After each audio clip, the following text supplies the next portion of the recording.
Bonjour à toutes et à tous, c'est Hermès, j'espère que vous allez bien, que vous avez passé un excellent week-end. Très content que ça vous ait plu au niveau de la vidéo sur Swissborg que j'ai postée hier à midi. Rémi de Lyon a pris le temps de répondre à énormément de commentaires sous la vidéo YouTube, donc merci infiniment, il est présent régulièrement sur le Discord bien évidemment. Donc on reproduira ce type d'expérience, ce type d'interview sur des personnes qui sont expertes sur des cryptoactifs en particulier, comme Rémi de Lyon par exemple. Donc j'ai été très heureux de voir que ça vous a plu au niveau de ce format. On va parler essentiellement Bitcoin aujourd'hui, vidéo d'actualité, puisque je la tourne il y a quelques minutes et je la posterai immédiatement. On parlera Bitcoin, on parlera aussi du total market par rapport à des petites bougies qu'on pourrait regarder, notamment en daily, pour savoir si on clôture en dessous, est-ce que c'est bon, est-ce que c'est pas bon. On va regarder un peu d'incertitude, toujours, sur ce marché. Le CAC 40 craque, le S&P 500 ne va pas très bien, le Nasdaq non plus. On fera un petit tour et on fera aussi en fin de vidéo un tout petit rappel sur Rennes par rapport à des attentes de clôture en weekly et également sur Mir parce qu'il revient pas mal, Mir, dans le Discord, donc j'aimerais qu'on fasse un petit tour. Voilà, pour ça on commence maintenant. Mais avant de commencer, je vous invite bien évidemment à rejoindre le Discord des rois du marché, le lien sera dans la description. On est plus de 6000 sur le Discord à échanger avec bienveillance et pédagogie. N'hésitez pas à nous rejoindre, à l'intérieur vous y trouverez une documentation d'une stratégie que j'utilise depuis plusieurs années qui m'offre d'excellents résultats, notamment sur les marchés crypto, sur le moyen long terme. C'est une dizaine de pages, un petit Google Doc que j'ai extrêmement simplifié. N'hésitez pas à vous en imprégner, à vous en inspirer pour vous aussi trouver votre propre style d'investissement sur le moyen long terme. Côté Bitcoin, on est de nouveau dans une situation baissière par rapport à notre creusement EMA18 EMA9 qui s'est passé il y a quelques jours, c'était pendant le week-end, donc on est repassé bearish au niveau de notre momentum. Donc maintenant, qu'est-ce qu'on cherchera plutôt à encadrer? Éventuellement des ventes à découvert sur des timeframes inférieurs, type H4 ou type horaire. Donc actuellement, rien à faire, toujours dans ce range, bien évidemment, on n'y sort pas de ce range, haut de range, bas de range. Donc le plus probable, qu'est-ce que c'était? On l'avait déjà évoqué en fin de semaine dernière, c'était d'aller revisiter le bas du range pour derrière vendre le haut du range, pour racheter le bas du range, etc. Et puis je vous l'avais dit, on pouvait y rester pendant plusieurs semaines ou plusieurs mois, c'est pas complètement impossible, même si la saisonnalité tend à proposer un marché plutôt haussier au printemps, prendre des profits en été et poser des bottoms en hiver. Il fait de plus en plus chaud dehors, donc pour l'instant qu'on est sur un bas de range, c'est pas négatif. Si on venait à casser ce bas de range, éventuellement une accélération baissière, Black Swan, crack financier sans précédent, etc.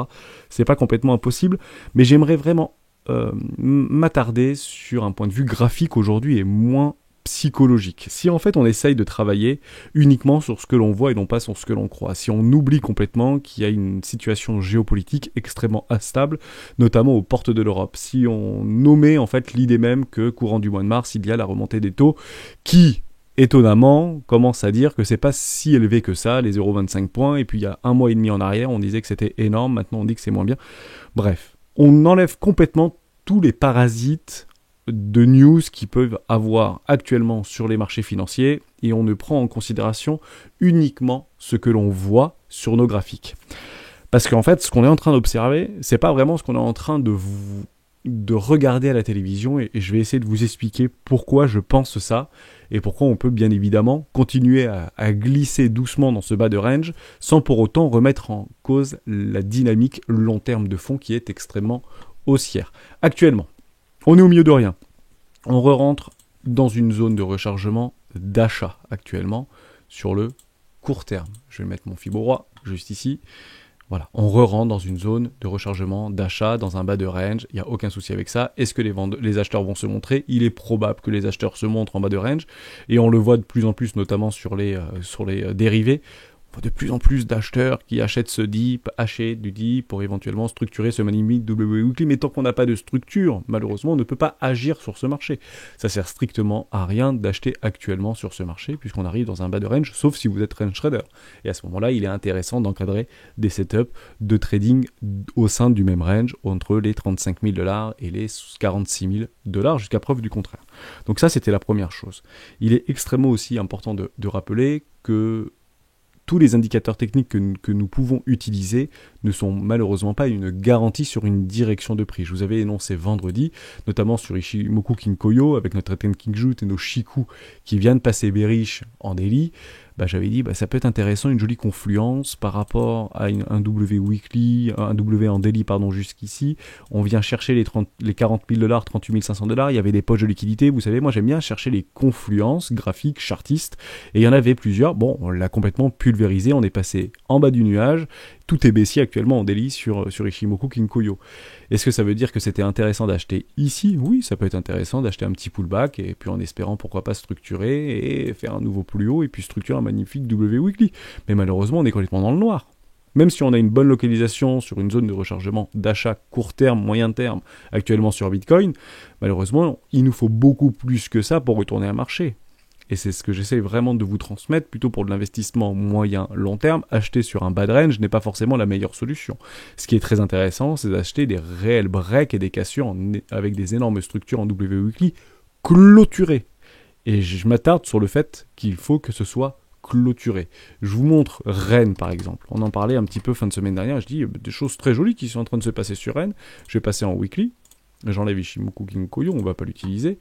Et je disais, c'est très intéressant ce qu'on est en train de voir, puisqu'on avait une espèce de bougie, je vais tout effacer, j'avais pas pris le temps d'effacer, juste ici.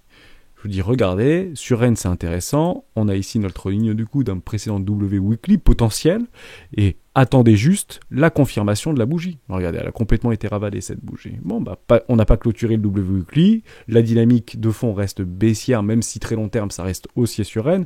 On n'avait pas encore cassé nos précédents lots, il ne faut pas qu'on clôture en dessous de nos précédents lots ici, aux alentours des 28 centimes de dollars. Mais tant qu'on n'avait pas eu la confirmation de cette bougie de la semaine dernière du 28 février, malheureusement, on ne peut pas acheter.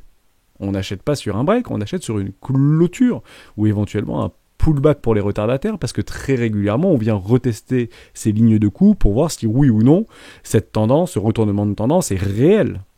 Il faut du temps pour construire des charts, pour construire des figures et pour relancer une dynamique baissière en haussière. Il faut du temps. Donc malheureusement, on n'a pas eu cette clôture-là. Basta, patientons. Attendons.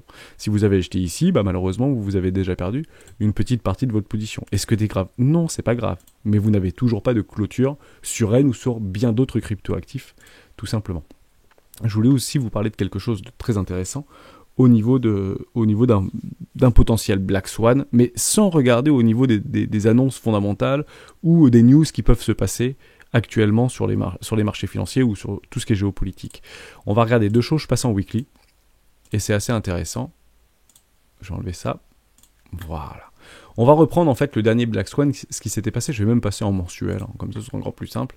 Moi je vois deux choses. La première chose, c'était exactement ici, sur le Black Swan, entre guillemets de mars 2020, juste ici, qu'on est pile venu chercher une ligne de coup d'un précédent M en mensuel. On avait cassé les précédents lots, juste ici, avec violence. On avait même clôturé en dessous et on avait structuré un M-top en weekly en 2020. Ce qui avait complètement été ravalé, et derrière on fait des nouveaux plus hauts et on transforme un V-bottom et un retest d'un neckline d'un précédent W mensuel qui n'avait jamais été retesté jusqu'alors, en énorme continuation de tendance. On structure un W en trimestriel et on repart bull run 2020-2021, c'est formidable. On va garder ça en tête et on va essayer d'imaginer si oui ou non ça peut se reproduire. Bien sûr que ça peut se reproduire. Et moi je vois exactement la même chose sur une forme de capitulation extrême, ça veut dire un impact massif de vendeurs à découvert et de vendeurs tout court dans une forme de capitulation. Et on voit sur Glassnode, je fais un tout petit parallèle, mais on voit que les gens recommencent entre guillemets à vendre à perte actuellement sur un bad range. Si les gens achètent sur un haut de range et qu'ils voient malheureusement que leur capital ou leur compte sur Bitcoin commence à faire moins 5%, moins 7%, moins 12%, moins 17%. Souvent, les jeunes arrivés sur les marchés, on ne connaît pas les structures, c'est normal. Donc, on a tendance à vendre dans les bas de range. Et puis, on voit le Bitcoin remonter à ce moment-là. Je vous fais la petite démonstration. Donc, j'achète ici en haut de range parce que je vois du bleu, donc c'est génial. Et puis, je vends en fait parce que je vois du rouge, donc je vends dans un bas de range. Et puis, je vois le Bitcoin remonter, donc je rachète dans un haut de range. Et puis, finalement, non, c'était un fake out. Et puis, je revends dans un bas de range. Et en fait, vous tuez votre capital à faire ça. Si vous vendez dans un haut de range et malheureusement, si vous achetez dans un haut de range et vendez dans un bas de range, qui est complètement le contraire conceptuel d'un range trader ou d'un investissement ou d'un trading au sein d'un range, vous tuez votre capital à petit feu. Alors peut-être qu'au bout de la 5e fois, entre guillemets, vous aurez la confirmation, et pourquoi pas, ça va être haussier, et ce sera pile ou face, entre guillemets. Hein, c'est encore une fois aucune certitude, donc on n'a pas la confirmation. Mais derrière, vous pouvez en fait vous retrouver avec un capital de 10 000 euros à faire ça, et puis vous vous retrouvez avec une cassure d'un range par le haut, redynamique haussière, avec que 3 000 ou 4 000 $, ce qui est vraiment dommage pour le coup. Donc soyez patient avec ça. C'est dommage en fait de cramer son capital dans un range si on n'est pas range trader. Hein, il faut bien connaître son profil d'investissement avant de s'engager et d'investir sur les marchés financiers. C'est une certitude absolue. On peut imaginer donc qu'on vienne en fait accélérer cette baisse-là au mois de mars. Vous rappelez-vous, hein, pourquoi mars? Parce qu'on a dans la tête un souvenir du crack Covid du 12 mars 2020. On est en mars. Hein, donc il y a des choses qui peuvent... Vous savez, hein, les marchés ont une mémoire, comme on dit. Hein. On peut faire une accélération baissière. Black Swan, venir piquer juste ici sur les 14 000 $ et reclôturer aux alentours des 30 000 $. Ça, c'est quelque chose qui peut arriver. On peut aussi très bien continuer à faire ceci, à faire des UV structures, et puis là, le plus important à ce moment-là, qu'est-ce que c'est? C'est d'avoir du cash. Et c'est de ne pas être surexposé sur les marchés financiers par rapport à ce que l'on voit, et non pas ce que l'on croit. Et ce qui est quand même étonnant à dessiner ce petit jeu de choses un petit peu à manœuvrer, c'est simple. En fait, on serait tout simplement dans une zone de rechargement éco première classe pour continuer à encadrer des investissements complètement rationalisés dans des zones d'achat long terme, quelle que soit la crypto, quel que soit l'actif financier que vous visez. C'est extrêmement simple. On se dit, oui, mais il y a quand même des acheteurs, il y a quand même des baleines, il y a quand même des oligarques russes qui commencent à acheter des bitcoins, etc. Ouais, c'est une très bonne chose. En fait, ils achètent tout le temps. Pour le coup, hein, ils lissent souvent leur prix par le bas. Hein. Je ne pense pas que des oligarques russes ont, même si c'est possible qu'il y en a qui l'ont découvert en tant que réserve de valeur, et on fera juste un tout petit exercice. J'ai discuté avec Toto dans le Discord ce matin, je voulais vous partager un petit peu cette notion-là, entre la valeur et le prix d'un actif financier, je trouvais ça intéressant. Mais actuellement, les baleines, elles sont où? Elles sont où en fait planquées, les baleines, les whales? Elles sont tout simplement en dessous de ces précédents lots pour aller capturer des énormes poches de liquidité. Tout simplement. Elles sont ici, les baleines. Elles sont en fait positionnées dans des zones de capitulation extrême. Ici, zone d'accumulation de whales, il y en aura une zone d'accumulation de whales ici. C'est une certitude si on vient casser ces précédents lots et ça va acheter sévère. Par contre, toute la population où tous les jeunes arrivés auront déjà vendu dans la peur et dans la capitulation, Bitcoin c'est une arnaque et tout ce que vous voulez, et c'est ici que les whales vont commencer à se positionner, ou dans une zone de rechargement d'achat long terme. Par contre, c'est pas une certitude qu'on y aille dans cette zone de capitulation long terme. En réalité, c'est pas sûr que les baleines puissent acheter ou réaccumuler massivement dans ces zones-là, en sachant qu'il leur reste énormément d'argent.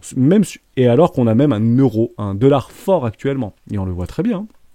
On se dit actuellement, on va se barrer entre guillemets du Bitcoin, on va se barrer des valeurs à risque pour se mettre dans le fiat, pour se mettre dans le dollar, parce que le dollar est fort. Le dollar est fort. Pas parce que c'est un dollar qui est fort, puisque fondamentalement, avec l'impression monétaire, etc., il n'est pas censé être fort, le dollar. C'est qu'en réalité, les capitaux naviguent de marché en marché. Incertitude, géopolitique, tout ce que vous voulez, le marché réagit à ces formes d'incertitude et déplace leurs capitaux. Mais ils ne disparaissent pas du Bitcoin, ils ne disparaissent pas des valeurs à risque, que ce soit sur le Wall Street ou sur les valeurs asiatiques ou sur le CAC 40 qui est en train de se faire dégommer en ce moment. Ça navigue. Et là, pour le coup, ça navigue plus dans le dollar que dans l'euro, puisqu'on voit qu'il y a une décorrélation entre le dollar et l'euro, mais on va y revenir juste après. Est-ce que c'est intéressant ou pas de vendre maintenant toutes ces valeurs à risque pour se mettre et se précipiter dans le dollar? Non, on en avait parlé en fait la semaine dernière, c'est qu'on est en train de travailler actuellement une zone de rechargement de vente logique sur le dollar. Donc acheter du dollar maintenant pour partir du Bitcoin ou pour partir de valeurs entre guillemets à risque qui se trouvent actuellement dans des zones de rechargement d'achat long terme n'est peut-être pas la meilleure solution. Mais je ne dis pas qu'il ne faut pas il ne faut pas vendre tout son cash entre guillemets ou se mettre à 100% dans les valeurs à risque. C'est pas du tout ce que je suis en train de dire. Je dis juste que dans un sens comme dans l'autre, ne mettez pas l'intégralité de votre capital sur un seul cheval. C'est un petit peu ça l'idée. Ne mettez pas tout en euros, ne mettez pas tout en dollars. Restez exposé avec prudence, avec vigilance dans une forme d'incertitude. Mais les graphiques nous montrent actuellement sur le dollar qu'est-ce qu'on se retrouve dans une zone de short logique actuellement court terme. Tout simplement. J'avais d'ailleurs noté une petite divergence baissière qui tend en fait à continuer. J'étais en mensuel, je vais passer en weekly. On a fait une jolie remontada ici. Est-ce que j'ai toujours ma divergence? Qui n'est pas confirmée, bien évidemment. Ici. Ah ouais, j'ai break par le haut quand même. C'est intéressant. On a break par le haut, ok. sur mon MACD, non, toujours pas. Il faudra qu'on vienne bien travailler ici. On est toujours sur l'influence de cette divergence sur notre MACD, il n'y a aucun problème. Donc on ne vient pas clôturer au-dessus, juste ici, tout en haut d'ailleurs. Sur les 0,47 au niveau de mon MACD, j'aurai pas de structure. Je serai toujours en fait dans une forme d'excès, mais les excès peuvent durer extrêmement longtemps. Il n'y a aucun souci là-dessus. Je regarde juste sur mon récit pour voir la clôture. La clôture était... Ah non. Voilà. Je me disais, j'avais un souci quand même. On est précis et je pense que c'est très important d'être précis. On va le prendre juste ici, au niveau de notre pointe. Vous voyez la clôture, elle se trouve juste là, la clôture de la semaine sur le dollar. Elle est ici, là. Juste là. Donc on est d'accord qu'on est toujours sous l'influence de cette divergence. Parce que le dollar monte actuellement. On le voit bien, le dollar il monte. On est en weekly, ça monte complètement. Mais ça, la bougie qui est juste ici n'est pas encore clôturée. On peut très bien clôturer la bougie comme ça. Le dollar peut s'effondrer dans la semaine ou, entre guillemets, retracer dans la semaine. Ce qui s'était exactement passé pour le gold il y a 2 semaines en arrière. Vous voyez, je vous avais dit le signal sur le gold que moi j'observe actuellement, c'est une clôture au-dessus des 1916 points. Dollars l'once, pardon, pas points, dollars l'once. Bon, vous voyez que cette énorme bougie, un petit peu sur de cryptoactifs comme sur REN, qui a complètement été ravalée, avait été ravalée. Bon, celle d'après, elle a complètement été explosée. Ça a confirmé une énorme structure en W actuellement. En mensuel, on voit pas la même chose. Il faudra bien attendre les clôtures mensuelles parce que le dollar, le gold aime bien les clôtures mensuelles. Regardez bien cette clôture mensuelle. On a bien clôturé le mois de février en dessous de cette incline de coup. Donc on a une structure en W weekly. Oui, mais en mensuel, il faudra bien clôturer au-dessus des 1916 $ l'once pour avoir une structure en mensuel. À ce moment-là, on pourra complètement imaginer qu'on est sur une phase de réaccumulation. Et pourquoi je vous avais dit qu'on était probablement dans une phase de réaccumulation, alors que j'avais eu beaucoup de commentaires pour me dire oui, mais c'est peut-être pas la meilleure solution d'acheter de l'or, parce que l'or il est assez plus haut depuis toujours. Alors non, le gold il est pas au plus haut depuis toujours. En fait, le gold il est même pas en fait au niveau de son ATH des années 1979, des 1980. Pourquoi ? Parce qu'on a tendance à regarder l'or comme une valeur à risque. Or, c'est pas du tout une valeur à risque, c'est une valeur refuge. L'objectif de l'or, en tant que valeur refuge, permet en fait de contrer l'inflation, tout simplement. Donc il faut plutôt regarder le gold pas comme une valeur à risque, mais plutôt comme une valeur de refuge hors inflation. Vous faites /M2, vous avez votre Fred ici, et on se retrouve, et vous vous rappelez qu'on avait déjà fait ce travail-là, on est parfaitement dans une zone de rechargement d'achat actuellement long terme sur le gold, si on supprime l'impression monétaire et si on supprime l'inflation. Donc c'est toujours en fait comparé au dollar, bien évidemment, toujours par rapport à une monnaie fiat, mais hors inflation. C'est-à-dire qu'on supprime l'impression monétaire au niveau du gold. Donc c'est bien sûr ici qu'on doit racheter de l'or. C'est en réalité, depuis qu'on est rentré dans les 0,618, on avait bien tagué ici, depuis octobre 2014. Ok ? Vous me dites, c'est la faute... Alors j'ai vu passer ça aussi dans le Discord, je crois. C'est la faute des Russes parce qu'ils achètent beaucoup d'or. Alors, en réalité, il faudrait peut-être regarder, on fera un travail, je vous le partagerai sur le Discord pour ceux que ça intéresse. Mais en réalité, les Russes qui ont acheté beaucoup d'or, c'est pas en Russie, l'or, en réalité. Ils ont acheté beaucoup d'or qui sont stockés en Suisse, qui sont stockés partout dans le monde, mais qui sont pas en Russie. C'est toujours la même chose. Vous savez, c'est quand on a des bitcoins. Si vous mettez vos bitcoins sur un échangeur, est-ce que c'est réellement vos bitcoins ? La réponse est non. On peut très bien vous dire, ah bah non, on vous bloque vos 14 millions de dollars de bitcoin parce que c'est peut-être de la fraude, financement du terrorisme, on ne sait pas trop. Voilà, blanchiment d'argent. Ah bon, mais non, c'est vraiment mes bitcoins. Ouais, mais vous les avez envoyés sur un échange. Et si vous voulez transformer vos bitcoins en fiat, entre guillemets, vous avez 2 possibilités. Soit vous passez au TC, vous avez un mec qui est d'accord pour vous faire un virement bancaire sur votre compte ou un chèque de banque pour qu'il vous achète vos bitcoins et vous lui envoyez vos bitcoins sur une clé publique. Ça, c'est une première solution. Deuxième solution, ce qui est relativement courant chez les particuliers ou les investisseurs, ou même les baleines, pour le coup, c'est d'aller sur un échangeur. Et l'échangeur va transformer vos bitcoins en fiat pour que vous puissiez vous faire un virement bancaire. Sauf que il est possible que certains échangeurs, c'est arrivé, je ne l'ai pas partagé, mais on aurait pu la partager, je crois qu'elle est passée sur le Discord, qu'un gamin de 25 ans voulait récupérer 14 millions de dollars ou se faire un virement, et puis ça a été complètement bloqué. Oui, vous avez vos bitcoins, mais malheureusement, c'est pas si simple que ça de récupérer votre thune, parce que ça peut être considéré comme du blanchiment d'argent, etc. C'est un peu la même chose sur l'or. Si vous avez des lingots d'or qui sont en Suisse, est-ce qu'ils vous appartiennent réellement, ces lingots d'or ? Moi, je me pose la question. C'est à peu près ce qui se passe avec la Russie. La Russie a des stocks d'or, bien sûr, à Moscou probablement, ou je sais pas trop où, peut-être à Stalingrad ou j'en sais rien, mais tout l'or de la Russie n'est pas en Russie. Tout l'or des Américains n'est pas en Amérique. Rappelez-vous, en fait, il y a quelques années, c'était pendant la crise de 2008, que les Allemands voulaient récupérer de l'or des Américains. Vous vous souvenez pas de cette histoire? Je sais plus combien de tonnes d'or qu'ils devaient récupérer post-guerre pour des garanties de prêts, etc. Ça se fait beaucoup entre les États, hein, vous imaginez bien. Vous faites des prêts, vous avez des garanties, un petit peu comme au Bitcoin. Vous pouvez très bien aller sur du lending ou sur de la DeFi. Vous mettez en réserve des Bitcoins ou des Ethereum, et on peut vous faire... C'est Nero qui fait ça, et il y en a plein qui le font. Et on vous fait un prêt bancaire directement en vrai euro ou en vrai dollar. Mais vous bloquez vos Bitcoins. Ok, bah ça se fait beaucoup entre les États avec le gold. Or, si le gold n'est pas chez vous, bah malheureusement, c'est plus compliqué, entre guillemets, de dire que vous possédez réellement votre or ou vos bitcoins. C'est toujours la même histoire. Ok, donc ça c'était extrêmement important. J'espère que j'ai été clair. On trouvera cette information, mais il me semble pas que tout l'or russe est en Russie. Au même titre que tout l'or allemand n'est pas en Allemagne, quand tout l'or de je sais plus qui n'est pas en je sais plus qui. Les deux qui ont leur propre stock d'or, mais à 99%, c'est les États-Unis et la Chine. Là, je pense qu'effectivement, ils ont bien compris le système, et même s'ils ont des structures et des infrastructures de garantie, parce que c'est toujours la même chose, hein. Vous savez, quand vous avez des pièces d'or, vous les mettez à la banque, vous êtes garanti parce que c'est quand même plus sécurisé d'avoir vos petites pièces d'or ou vos lingots d'or à la banque, ou vos montres de luxe à la banque, beaucoup le font également, plutôt qu'à la maison. Évidemment, parce que vous avez des garanties, des sécurités, vous payez quand même un frais de garde, mais vous payez aussi la garantie que si la banque se fait braquer, bah, vous êtes garanti de la valeur que vous avez déclarée auprès de la banque. 500 000 euros, 1 million d'euros, tout ce que vous voulez. Ok, voilà pour ça. Donc toujours cette quiétude et cet esprit de rationalisation par rapport à un événement ou par rapport à une situation. Si vous voulez vos bitcoins, vous les sortez sur un ledger ou vous sortez vos petits mots-clés, et c'est bien sur la blockchain bitcoin, mais ne les mettez pas sur un exchange, parce que sinon, vous n'en avez pas la possession. Ils vous appartiennent, certes, mais vous n'en avez pas la possession et la libre discrétion. C'est très très important ce que je vous dis.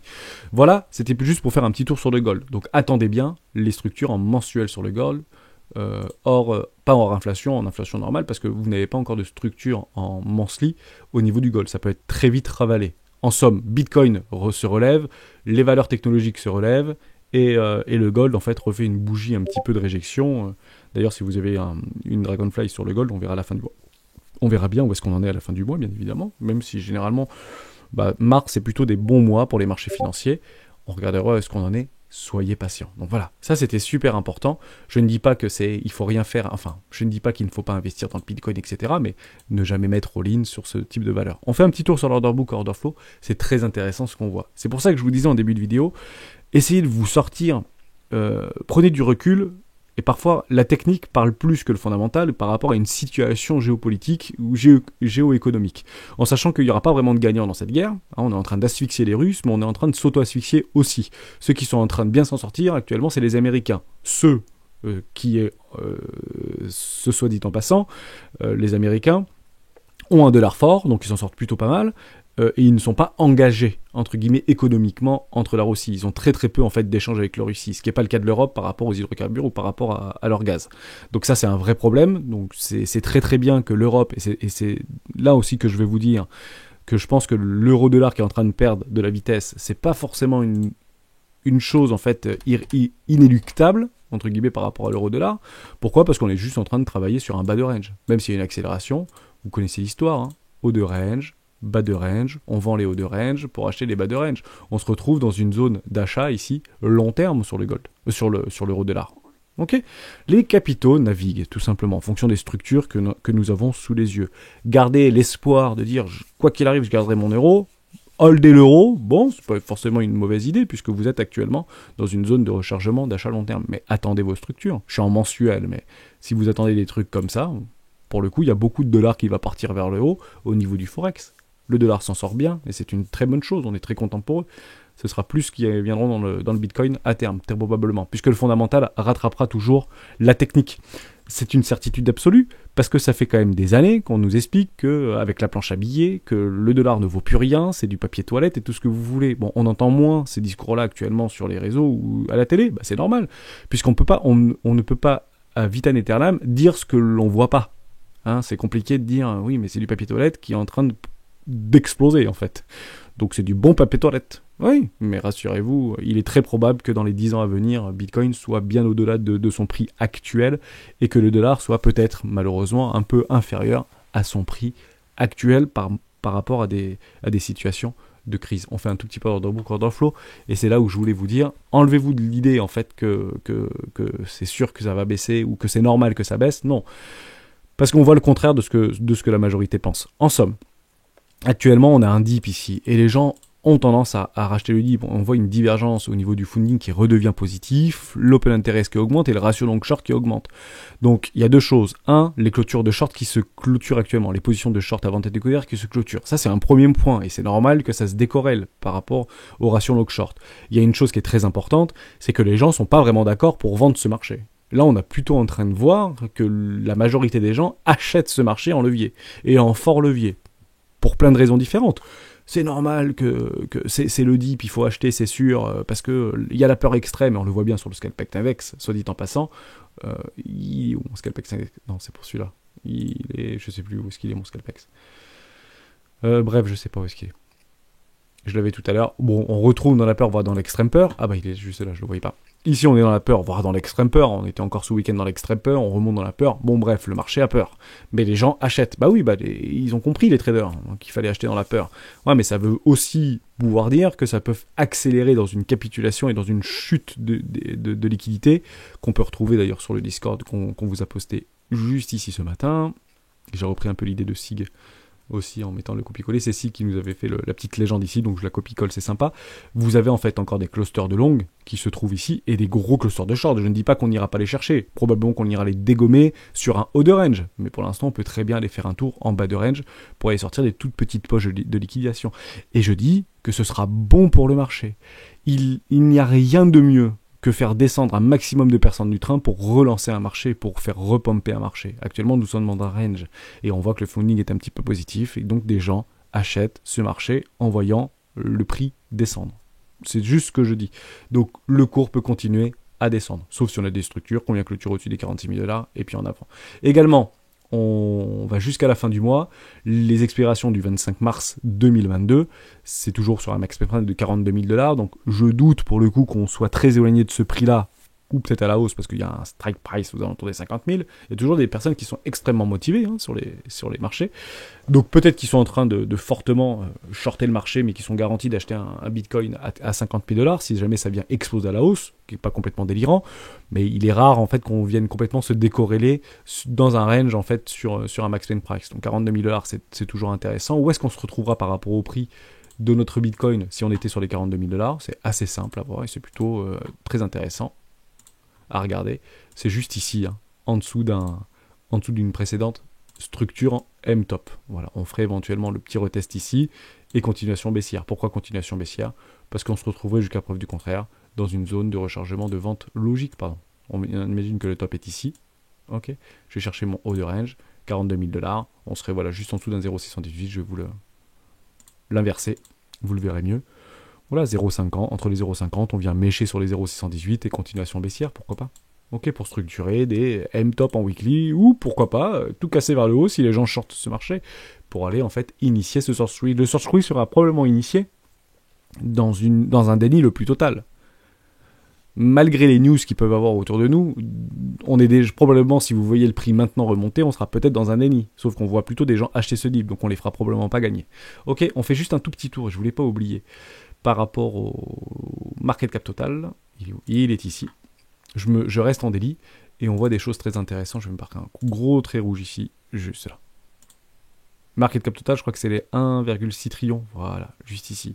Si on vient clôturer en dessous des 1,6 trillions 5, donc 1650 milliards de dollars sur le market cap total, c'est pas bullish histoire. C'est pas bullish parce qu'il y a eu beaucoup de rachats ici, regardez. Ici, ça a été racheté. Ici, ça a été racheté. Ici, on a clôturé en dessous. Ça a tout de suite été racheté un jour plus tard. Et je dis bien, le lendemain, on avait réintégré, en fait. Juste là. Derrière, c'est racheté, c'est racheté, c'est racheté, c'est racheté, c'est racheté. Enfin, c'est racheté tout le temps, en réalité, on va pas se mentir. Donc, si on venait à clôturer et à rester en dessous des 1,65 trillions de dollars sur le market cap total, bah peut-être que c'est pas bon.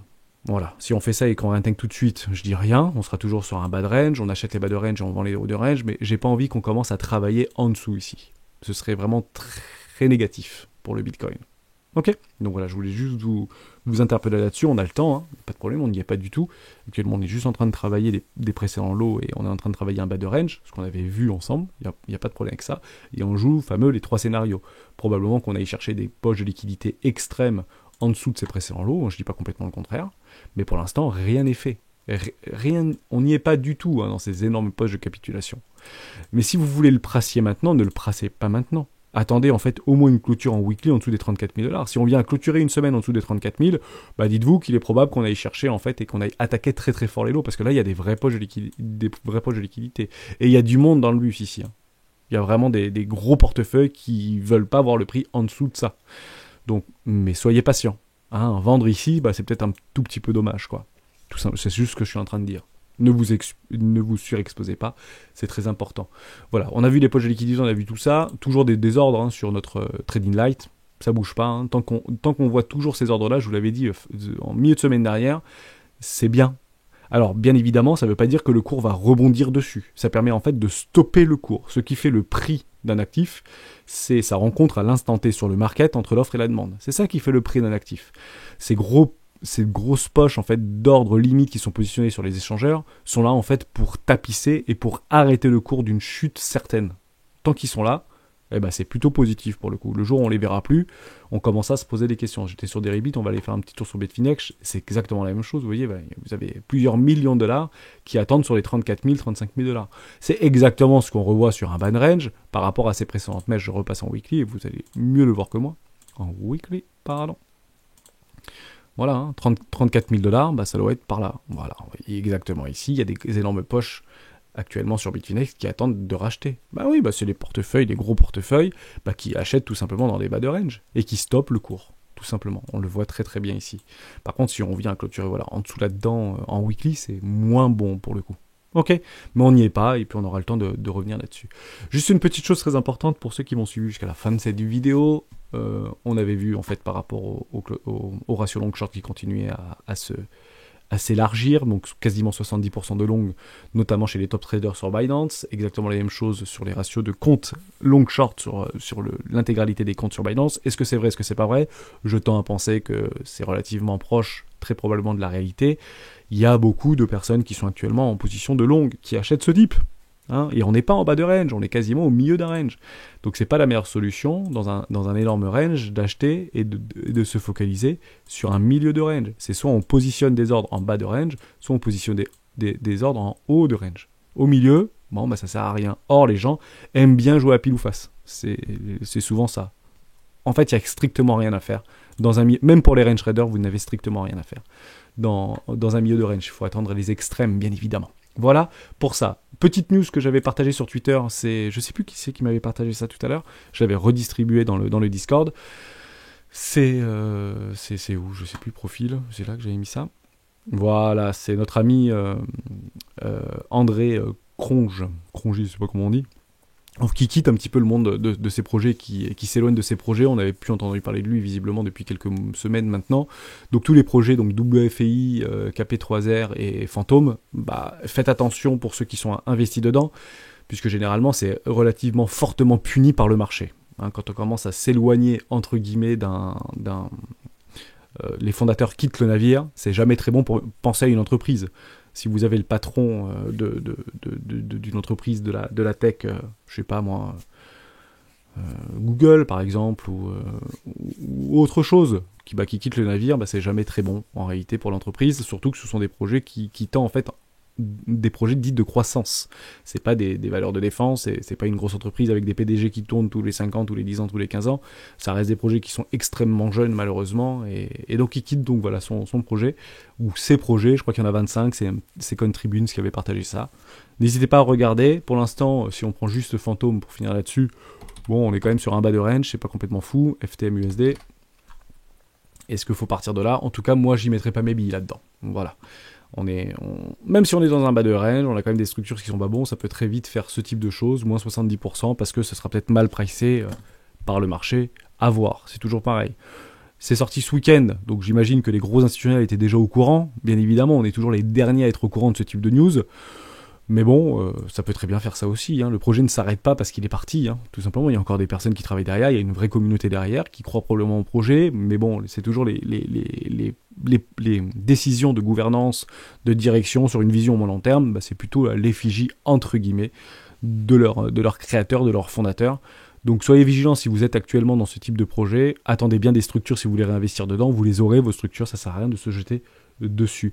On s'arrête là-dessus, j'espère que je vous ai gommé quelques billets psychologiques, ça reste baissier bien évidemment, tous les indicateurs sont plus ou moins baissiers, on attendra bien sûr des clôtures et des structures avant d'agir sur ce marché, mais c'est pas le moment de faire les soldes, hein, on le répétera jamais assez, j'espère que je vous ai dit, on se retrouve demain dans une vidéo des rois du Bitcoin, ciao.